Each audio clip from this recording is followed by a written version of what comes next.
and we would put in the one first rounder to do that. Yeah, unprotected. Oh boy.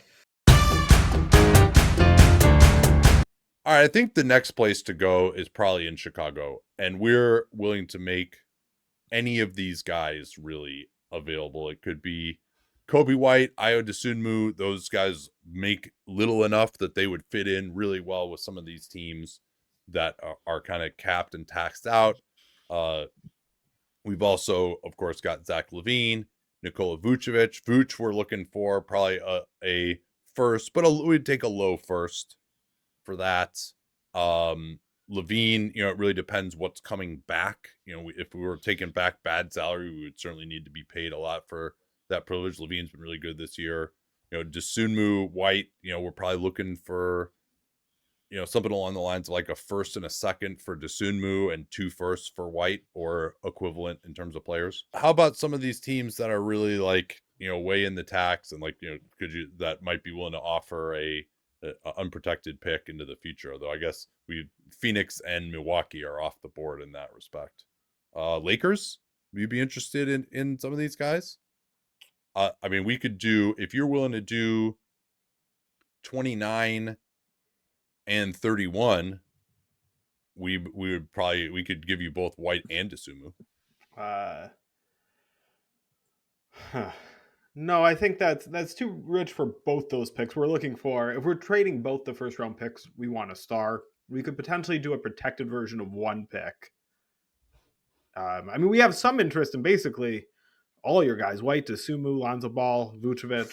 I mean, we'd love to, I guess, just become Bulls West. Obviously, there are financial constraints from acquiring too many of them, and we can loosen up the pick. I don't see a scenario, though, where we are trading both first round picks for any combination of those players, though. Yeah, what about our entire team? We're also interested in Zach LaVine, by the way, but it's still the same. Gonna be the same principle of like, because of matching salary, because we can't have them all, obviously, and there are the financial considerations. There's basically no way we're going to get to including both first round picks. If we have a good enough players coming back, we would do one. So that's something like for LaVine. But the money gets a little tighter there. But if we could do something for LaVine, we'd do the one. We'd do the one for Kobe White. We would do the one for Dosunmu and Vucevic. I mean, how about you wouldn't give us a 20, 29, and 31 unprotected for Dosunmu and LaVine, especially considering do you have enough matching salary even for that to work? Yeah, I mean that's be taking back some crap too. Is the other thing that see, we don't look at Rui Hachimura as crap. I mean, obviously he's expendable, and if we're upgrading, we're not going to hesitate to trade him. Yeah, like he's overpaid though. He's a negative asset. We're not. Like, I don't think it's like, we're not looking to incentivize. Like, he's starting for us, and we like him. We acquired him. We gave him this contract. Like, we're not viewing him in a trade. We're viewing him in a trade as basically slightly positive salary, but like we understand if somebody else treats him as neutral. But we're not looking at him as negative, where we're going to throw an asset. So that's how we're valuing it and expecting the other team to value it. So maybe like we understand. I don't think it's like, I don't think it's like, some massive compensation, but like this is money for next year that we don't want. And I don't think anybody is like excited to have Rui Hachimura at that number for next year. And Vanderbilt, there's no argument. Like he's the other guy. I mean, so it really would have to be, so Vincent, Vanderbilt, Hachimura, that would be 28. So yeah, that's like 40. So you would have to, I mean, yeah, maybe Max Christie has to be in that deal too then. Or you have to reflip Finney Smith. Yeah, we don't want to reflip Finney Smith. Let's see. So you're saying for LaVine and Dosunmu, so that's about 50 coming to us. So we'd be looking at 39 with Hachimura, Vincent, and Vanderbilt. I mean, we could put in. But remember, we can't take back more, or the Lakers can't take back more than they're sending out, right?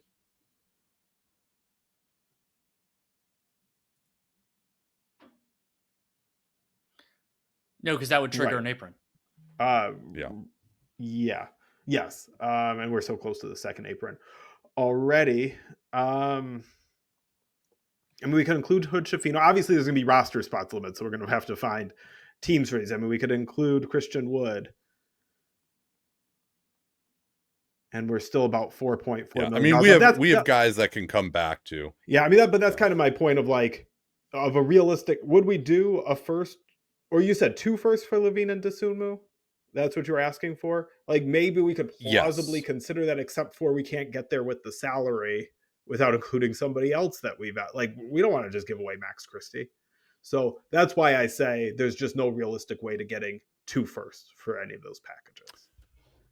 Yeah. Well, anybody else want to get in on Levine here? I mean, he's probably, realistically, there are fewer suitors for him, so maybe it makes sense to go through him first, and then, because I think Dosunmu, White, like, there are a ton of teams to be interested in those guys. Once again, as the 76ers, maybe this is, I can stop bringing this up if nobody's interested in my asking price for Paul George.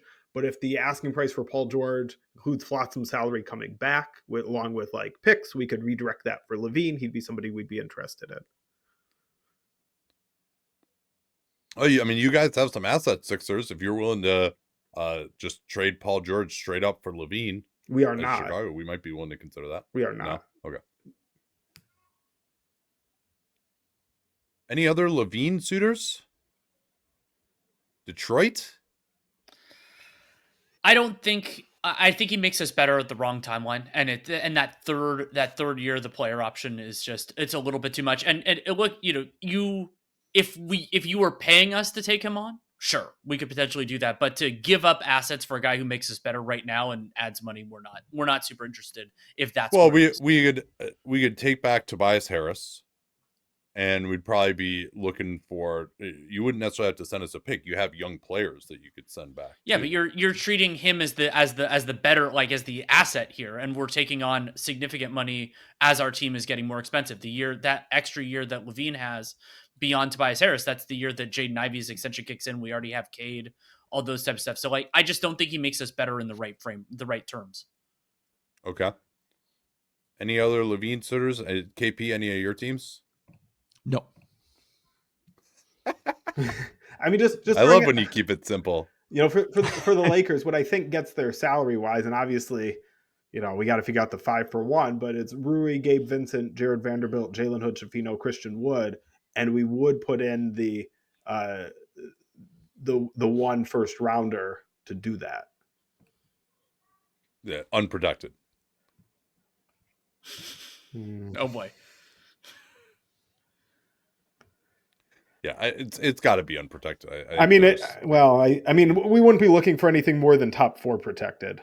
I guess in our history, we have an outgoing first to Utah that's top 4 protected, so we've established that. Like, Zach LaVine's going to make the All-Star team this year. I don't think he is. I don't think he should. He's not going to. He's not going to, and he shouldn't. But he's a good player. Like, to get somebody who's a near star, that's not so bad. And to your point, we're getting rid of some not great salary in Gabe Vincent, Vanderbilt. But I think we would need to do a 1 through 4 protection. We would let you pick the year between the 2029 and 2031. Well, no, it would have to be 29, because unless you're going to just have it straight up become seconds. Yeah. Oh, you're saying, so it, like multiple cracks. We can shut this down. We're not interested in doing it unless it's unprotected. Okay. Like, you're getting a near all-star level of player. He makes some money, but he's been really good. Injury risk. Like, the time for you to win is now, and you're sending back crap in terms of the salary. So, yeah, it would have to. I have to be unprotected, or we're wasting our time. We can just hold on to him at that point, especially because we're going to get, like, we do want to at least kind of have a team that's, that we can at least pretend isn't tanking every year before we inevitably do, to keep our pick. So we need to but we can always just get our assets for White or Dosunmu instead, and Vucevic. Just looking to see if there's anything you could include to kind of bridge that gap. I understand you value that premium asset. I was just thinking. Yeah, the salary matching is the big issue, right? Right. Like, well, let me ask you a question, Lakers. Yeah. If we could figure out a way to make the salary work on Dosunmu and and LaVine, would you do 29 and 31 unprotected? I mean, how are you going to make the salary work?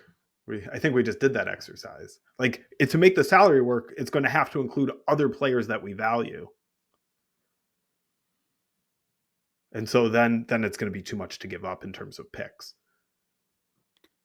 Well, we might be able to send back something as well for those players that you value that wasn't salary related.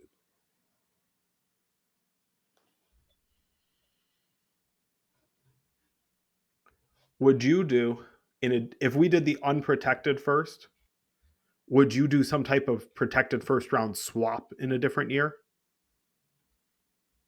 So this is involving Dosunmu or not involving? Not involving Dosunmu. So if we're just going with this LaVine only construction, and we did the unprotected first, would you do in a different year? Let's say something like top 8 protected swap with us.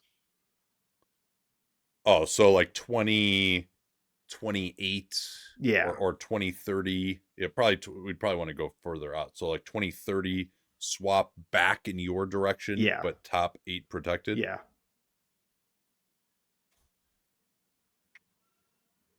So I think the unprotected is just a little bit too much for us. But I think if you send us that back, we'd feel good about it.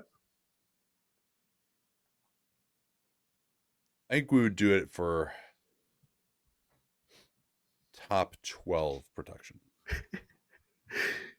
I just want to point out that everybody criticizes me for haggling over pick protection. You could have just accepted it. You could have just said, yeah, top 8, fine, close enough, top 12, what's the difference? Let's just compromise on top 10.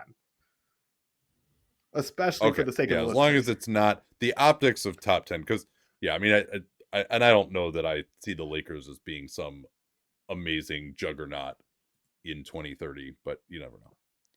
So all right. So this is now, what is your salary going back for LaVine? And so this is going to be on you to figure out the roster spots. But so you're gonna take back Rui Hachimura, Gabe Vincent, Jared Vanderbilt, Jalen Hood-Schifino, Christian Wood. So I guess Christian Wood we would just kind of do as nobody needs to be included in this for aggregation. But I think you can find somewhere Hood-Schifino is making about 3.9 million, Christian Wood about 3. Anybody can take Christian Wood because he's a minimum contract. So I think you could find somewhere to redirect those and have somebody else cut them. And we could all right, so what is the total number coming back to me? Because LaVine is at 43 right now. So coming back to you is 45.6. Okay, I think that would be fine. And then like we have Taylor Horton Tucker that we could send back as well. Could we just do that as kind of a separate minimum thing too? No thanks. Torrey Craig. But he's not. I don't think he's on a minimum though. Oh, he's not minimum. Is he? Let's double check. He has a low, weird salary that typically looks like a minimum.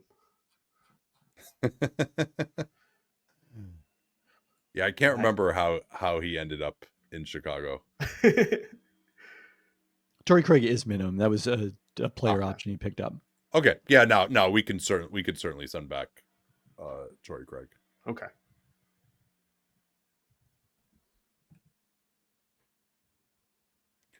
So and we only have 4, or I guess we have 15 players, and so do you. So how many guys is that? So it's 2 going back from us. And you're sending 4? But we might be close enough to the apron that I'm not sure we can take back Torrey Craig. You're 3.5 below the apron. I guess we should be okay. I can double check the math. I think there will also be a corresponding Lakers move with Cam Reddish or something else that could clean that up. Yeah.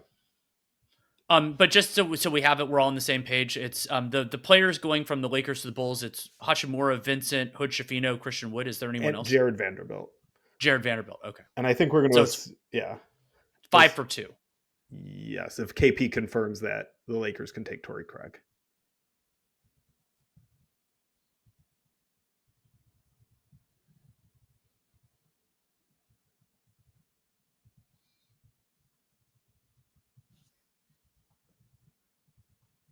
There's a lot of names to type in.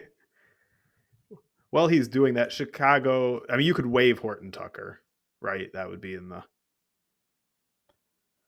You could probably waive. You want to waive Duarte if you had to. Oh The yeah. The Lakers wouldn't could be a not take Torrey Craig Yeah. because they'd be too close to the second apron to fill the resulting open I was roster going to say, I spot. thought it would be. If they found a home for Reddish. Reddish would probably do it, yeah. Okay. Yeah, and what if they took Horton Tucker instead of Craig? That I think would also be okay. If we have to take Horton Tucker, we will. Or Look, but realistically, I guess we'd still with Clutch, right? What? He's still with Clutch, Yeah, right? but like, once you get rid of a Clutch guy, if you're capable of pulling that off, you don't want to get sucked back in if you don't have to. Yeah. But you can cue the Skylar Gray. It's a homecoming. Everyone's happy. Taylor Horton Tucker is legal because Right. he obviously counts as the 1 year minimum. Craig, because it's the second year of a 2 year minimum contract, does not. Just to I think run what that, I mean, ball out. you could tell me, Nate, if you want to go through all this, but I think what we would do, to Danny's point, is we dump Cam Reddish somewhere else so we could take back Craig instead. Yeah, I think that's hopefully could be done. Lakers can pay cash as well because they're under the second apron to move on from him. Like, there certainly will be available options. Cam Reddish only 25. Somebody might want him for the rest of the season. Yeah, that's why he opted into his player option. All right, wow. So Zach LaVine is done. Wow. And the compensation there, most importantly, unprotected Lakers 2029 first, and then the Bulls are giving the Lakers a pick swap that is top 10 protected in 2030 back. Oh, is 2030 the year you agreed on? Okay. Yes. I almost like the idea of it coming in 2028, so the Lakers. It'd just be funny if the Lakers get the pick thing first. But no, it doesn't really matter. Yeah. Well, sadly, that's not what you negotiated. I didn't negotiate this for what'd be funniest for me sitting at home. Yeah, Chicago wouldn't have done that in 28 either, okay. because we're hoping we'll be on the upswing by 30. 28. We might not be. Nate, when is the Watfo for us with Arturis still having control of the team? Yeah, I think it's 28. Yeah, I think it was like 5 years from, and we did that maybe in 24. So yeah, either 28 or 29. Yeah, I'm also game planning on you guys being on the upswing by 2028 and then back down by 2030. Yeah, it's I mean, it's not the greatest amplitude to that sine wave. I don't think. I mean, it's not like they're the Hawks, man. When was the up period? I missed it. Hey, they were first in the East in 21-22 when Lonzo went down. What do you think of that trade, KP? I mean, the Lakers have always loomed as a logical LaVine destination. They didn't give up everything they had, so they can still make one more move. I mean, it does still seem like a case of throwing bad money after good from the Lakers' perspective, but I don't know. Maybe they can keep overperforming their point differential all the way through the playoffs.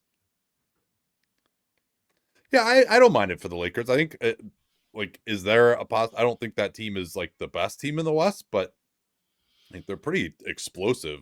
They really can't guard anyone. Like, if they could have figured out a way, like, if I were the Lakers, I would have put in Max Christie for Dosunmu and tried to negotiate that. Maybe I should have, because my first critique of it for the Lakers was going to be, man, if your backcourt is LaVine and Austin Reeves, like, where's the pure point guard passing ability and the defense? Although, I mean, the same could be said about the Lakers roster at any point this season.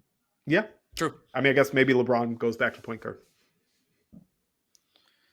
It's definitely a fascinating Lakers team when you add this in, and when they can, as they put it, like some of the salary that they're throwing in, like Jared Vanderbilt's paid as many years as Zach LaVine is. He's paid a lot less, but like they're getting out of some significant obligations. Also, like, where the Lakers going to be from a cap space perspective that far out.